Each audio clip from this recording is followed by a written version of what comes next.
تاریخ کے ماخذ۔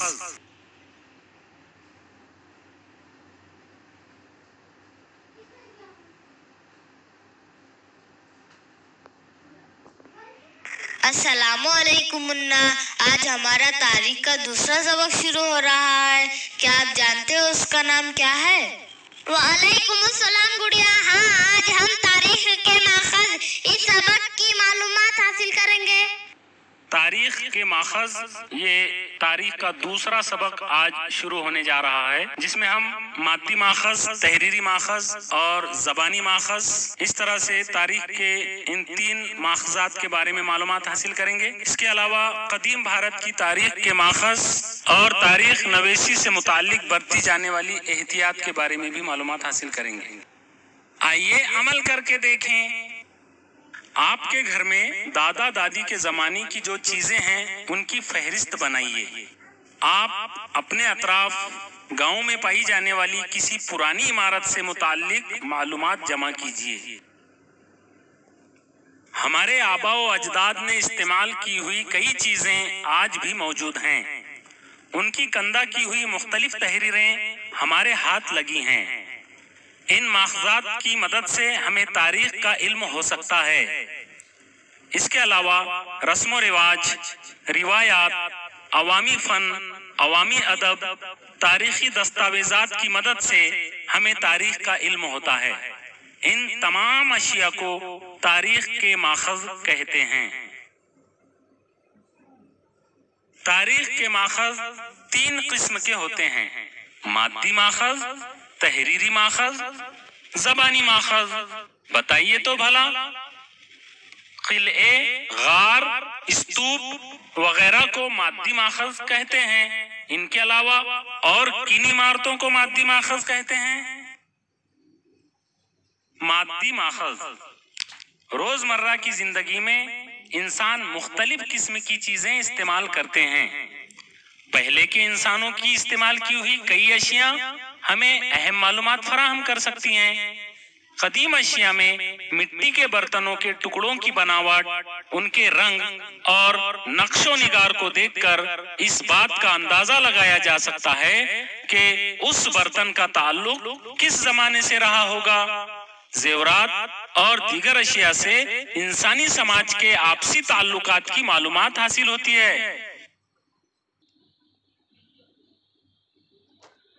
اناج، پھلوں کے بیج اور جانوروں کی ہڈیوں سے غذاؤں کی معلومات حاصل ہوتی ہے۔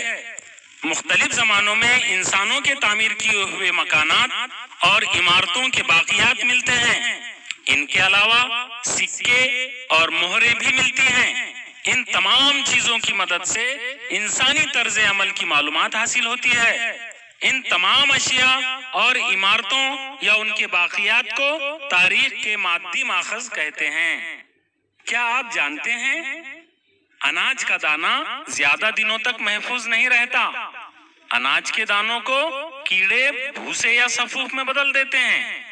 پرانے زمانے میں اناج کو پیسنے سے پہلے بھونا جاتا تھا اور پھر اسے پیسا جاتا تھا۔ اناج بھونتے وقت کچھ دانے زیادہ بھن جاتے یا جل جاتے تو انہیں پھینک دیا جاتا تھا۔ اس طرح کے جلے ہوئے دانے برسہ برس تک محفوظ رہتے ہیں۔ وہ کھدائی میں دستیاب ہوتے ہیں۔ تجربہ گاہ میں جانچ کیے جانے پر انہیں پہچانا جا سکتا ہے کہ وہ کس اناج کے دانے ہیں۔ تحریری ماخذ: پتھر کے زمانے کے انسان نے اپنی زندگی میں پیش آنے والے کئی واقعات اور جذبات کو تصاویر کے ذریعے ظاہر کیا ہے۔ ہزاروں سال گزر جانے کے بعد انسان کو لکھنے کا فن آیا۔ ابتدا میں انسان کسی بات کو تحریر میں لانے کے لیے علامتوں اور نشانیوں کا استعمال کرتا تھا۔ پھر ہزاروں سال گزرنے کے بعد ان علامتوں اور نشانیوں سے رسم الخط وجود میں آیا۔ ابتدائی زمانے میں شکستہ برتنوں کے ٹکڑے، کچی اینٹیں، درخت کی چھال، بھوج پتر جیسی اشیاء کو بیاض کے طور پر استعمال کیا جاتا تھا۔ اس طرح کی اشیاء پر کسی نوکدار چیز سے تحریر کندہ کی جاتی تھی۔ تجربہ اور علم جیسے جیسے بڑھتا گیا اس کے ساتھ ہی انسان نے مختلف طریقوں سے لکھنا شروع کیا۔ ارد گرد وقوع پذیر ہونے والے واقعات اور دربار میں ہونے والی کارروائیوں کی روداد وغیرہ تحریری شکل میں محفوظ کرنے کا طریقہ رائج ہوا۔ کئی حکمرانوں نے اپنے فرمان، مقدموں کے فیصلے، وقف نامے پتھر یا تانبے کی تختیوں پر کندہ کروائے تھے۔ ایک عرصہ گزرنے کے بعد ادب کی کئی قسمیں وجود میں آئیں۔ مذہبی و سماجی نوعیت کی کتابیں، ڈرامے، نظمیں، سفرنامے اور سائنسی موضوعات پر مضامین لکھے جانے لگے، جن کے مطالعے سے اس زمانے کی تاریخ کو سمجھنے میں مدد ملی۔ اس سارے ادبی سرمائے کو تحریری ماخذ کہتے ہیں۔ کیا آپ جانتے ہیں بھوج پتر بھوج نامی درخت کی چھال سے بنایا جاتا ہے؟ یہ درخت کشمیر میں پائے جاتے ہیں۔ یہاں بھوج درخت کی تصویر دی گئی ہے اور ساتھ ہی بھوج پتر پر تحریر کا نمونہ بھی دیا گیا ہے۔ آئیے عمل کر کے دیکھیں۔ آپ اپنے گرد و پیش گاؤں کے میوزیم، عجائب گھر میں جائیے، وہاں کون کون سی اشیاء ہیں ان کے بارے میں مضمون لکھیے۔ پتھر کی چکی کے لوک گیتوں کو جمع کیجیے، مختلف لوک گیت حاصل کیجیے، ان میں سے ایک لوک گیت اپنے اسکول کے ثقافتی پروگرام میں پیش کیجیے۔ زبانی ماخذ: نظم کے بند، لوک گیت یعنی عوامی گیت اور لوک کہانیوں پر مشتمل ادب تحریری صورت میں دستیاب نہیں ہوتا، اس کو تخلیق کرنے والا نامعلوم ہوتا ہے، وہ نسل در نسل لوگوں تک پہنچتا ہے۔ ایسے ادب کو زبانی طور پر محفوظ ہونے والا ادب کہتے ہیں۔ نظمیں، عوامی گیت، عوامی فن جیسے عوامی ادب کی قسمیں اس میں شامل ہیں۔ ان ذرائع کو تاریخ کے زبانی ماخذ کہتے ہیں۔ کیا آپ جانتے ہیں نظم کا بند: تم شہنشاہ ہم آپ کے داس، رہے کرم شاہ کا ٹوٹ نہ جائے آس۔ شہنشاہ جہانگیر کی شادی کی تقریب پر لکھی گئی نظم کا یہ ایک بند ہے جو زبانی ماخذ کے طور پر دستیاب ہوا ہے۔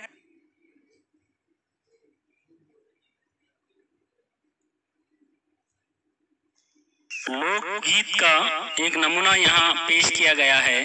اول نام خدا کا لیجے، دوجے نبی رسول، تیجے نام برہی کا لیجے، بات جاؤں نہ بھول، کنٹھ سرسوتی میں تو کنٹھ بیٹھ جائے میرے، نجو خاں کا ساکھا کہتا سرنجاؤں میرے۔ کیا آپ جانتے ہیں مادی ماخذ کی بھی دو قسمیں یہاں دی گئی ہیں، نمبر 1 اشیاء کی صورت میں، نمبر 2 تعمیرات کی صورت میں۔ اشیاء کی صورت میں جو مادی ماخذات ہیں ان میں غار کی تصویریں، مٹی کے برتن، مٹی کی مورتیاں، منکے، ہیرے، زیورات، پتھر کی مورتیاں، دھات کی اشیاء، سکے اور ہتھیار وغیرہ شامل ہیں۔ مادی ماخذ میں تعمیرات میں غار، گھر، استوپ، گپھائیں، مندر، چرچ، مسجد، ستون وغیرہ شامل ہیں۔ تحریری ماخذ میں ہڑپا رسم الخط میں تحریریں، ویدک ادب، میسوپوٹیمیا میں اینٹوں پر کی تحریریں، مہا بھارت اور رامائن کے قلمی نسخے، جین بودھ ادب، یونانی تاریخ نویسوں اور سیاحوں کی تحریریں، چینی سیاحوں کے سفر نامے، صرف و نحو اور قواعد کی کتابیں، مذہبی کتابیں اور کندہ تحریریں وغیرہ شامل ہیں۔ زبانی ماخذ میں قدیم بھارت میں زبانی روایت کے مطابق محفوظ کیا ہوا ویدک، بودھ اور جین ادب اب تحریری شکل میں دستیاب ہے، پھر بھی اسے حفظ کرنے یعنی یاد رکھنے کی روایت آج بھی جاری ہے۔ تاریخ مرتب کرنے کے لیے جب اس کا استعمال ہوتا ہے تب اس کا شمار زبانی ماخذات میں ہوتا ہے۔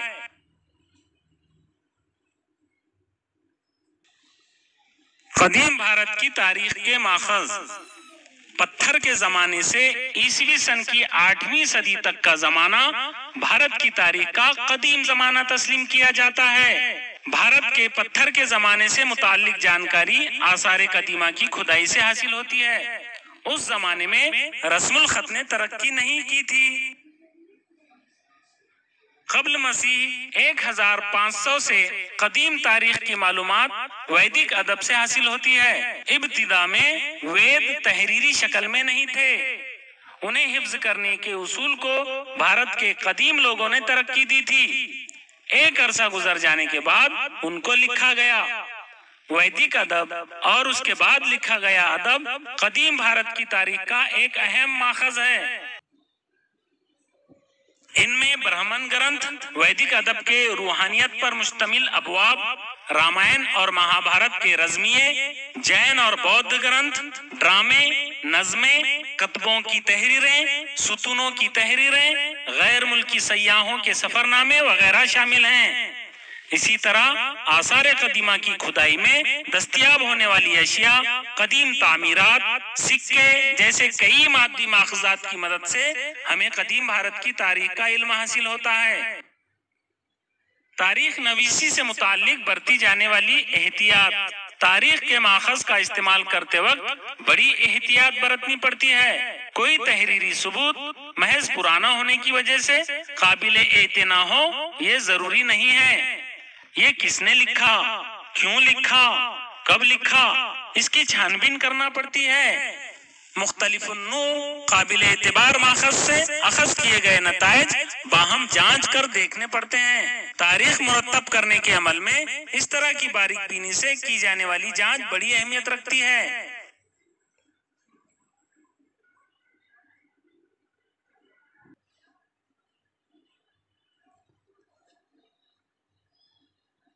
آپ کیا کریں گے؟ آپ کو ایک قدیم سکہ ملا، میوزیم یعنی عجائب گھر میں جمع کریں گے، اپنے پاس رکھیں گے، والدین کو دیں گے۔ میوزیم یعنی عجائب گھر میں جمع کریں گے۔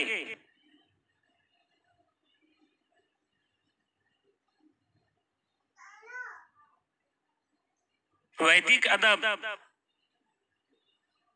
برہمن گرنتھ، مہا بھارت۔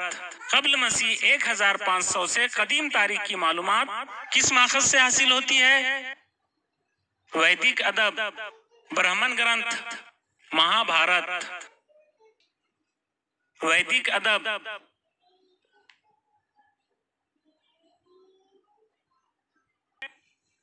قبل مسیح 1500 سے قدیم تاریخ کی معلومات کس ماخذ سے حاصل ہوتی ہے؟ ویدک ادب، برہمن گرنتھ، مہا بھارت۔ ویدک ادب۔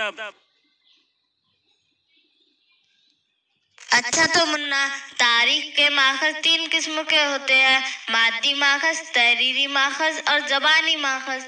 ہاں، انہی تاریخی ماخذات کے ذریعے قدیم بھارت کی تاریخی معلومات حاصل ہوئی ہے، لیکن تاریخ نویسی کے دوران ان ماخذات کا استعمال بہت احتیاط سے کرنا پڑتا ہے۔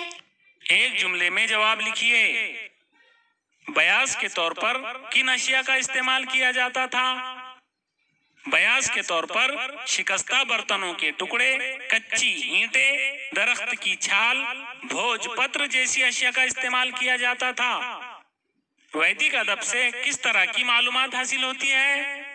ویدک ادب سے قبل مسیح 1500 سے قدیم تاریخ کی معلومات حاصل ہوتی ہے۔ زبانی روایات نے کس ادب کو محفوظ کر رکھا ہے؟ زبانی روایات نے نظمیں، عوامی گیت، عوامی فن جیسے عوامی ادب کو محفوظ کر رکھا ہے۔ سبق میں دیے ہوئے مٹی کے برتن دیکھیے اور ان کے ماڈل تیار کیجیے۔ کسی سکے کا مشاہدہ کیجیے اور اس سے متعلق معلومات خالی جگہ میں درج کیجیے۔ سکے پر چھپی ہوئی تحریر، استعمال کی گئی دھات، سکے پر لکھا ہوا سن، سکے پر بنی ہوئی علامت، سکے پر بنی ہوئی تصویر، زبان، وزن، شکل، قیمت۔ کون کون سی باتیں زبانی طور پر آپ کی یادداشت میں ہیں انہیں گروہ میں پیش کیجیے، مثلا نظم، قرآنی آیات، دعا، پہاڑے وغیرہ۔ مادی اور تحریری ماخذ کی تصویریں جمع کیجیے اور بال آنند کی تقریب میں ان تصویروں کی نمائش کا اہتمام کیجیے۔